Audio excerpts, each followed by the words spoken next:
FLAFFL Jr., what is going on? We are here through 10 weeks, heading into week 11. I apologize for the tardiness of these videos the last couple weeks. I'm getting behind in life. So, yeah, basically, I'm sorry. I just want everyone to know that this entire video is dedicated to Jetty for getting his win this week. I also got a win, and yeah, things are looking very good for us right now.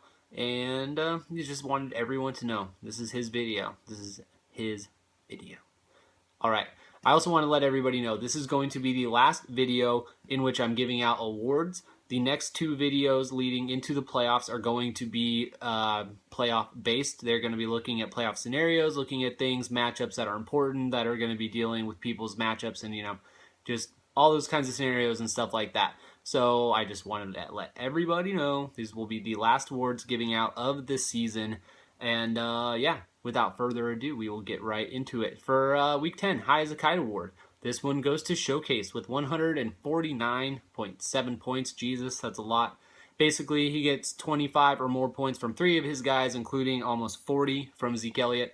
Just a great week for Zeke and Showcase and the Cowboys all around. So good for him. Very happy. Sloppiest Girl in the Bar. That goes to Jacob Niner this week with 75.5 points. 0 starters reached 13 points, although he had one guy score less than 7 points. So mediocrity up and down the lineup this week for Jacob Niner. Going to have to change that for these last few weeks if he wants to make the playoff push. Who let you in? This goes to Showcase in his 53.4 point win over KS44. KS44 scored 96.3 points himself. Just fell victim to Zeke this week. Cannot do much about that. The baddest bench goes to GA17 with 63.8 points. The bulk of that coming from Steve Smith and Devontae Adams, who keeps wasting away down there. Not even supposed to be here today. This one goes to Jetty, even though his win was over an opponent who had a lower record. Anytime he wins a game from here on out from the rest of the season, he is going to win this award, although this is the last week I'm doing awards. But that goes the same with me. We will mention every time Jetty or myself or Money Martins, or Fantasy Insider, or Nick Tar, our 5, 2, and 8 FLAFFL members. Anytime one of us wins, we are going to mention it in our respective videos, so just going there for that. Tighter than a crab's vagina. Trade Fantasy and his 7-point win over Money Martins.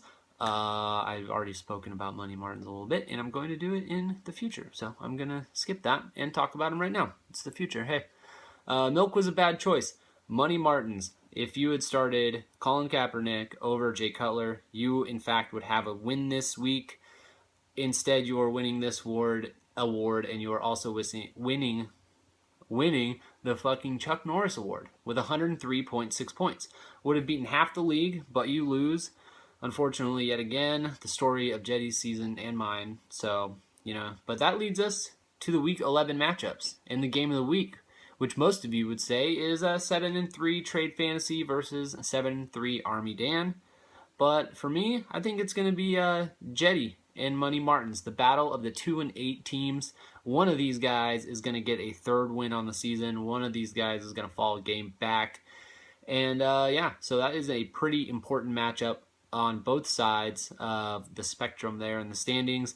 And then we have, for the rest of you, we have 8-2 Gates versus 5-5 Slime Sucking Hogs, 7-3 Corey versus 5-5 GA17, 6-4 Hoog versus a 5-5 Showcase, 5-5 Profit versus 4-6 Jacob Niner, 4-4 KS44 versus 7-3 M Silver. This is a very important game for M Silver too, because somebody is going to be catching him in the standings if he does not get a win here. So pretty important week for FLAFFL Jr. I look forward to it, and I will see you guys all next week. Later.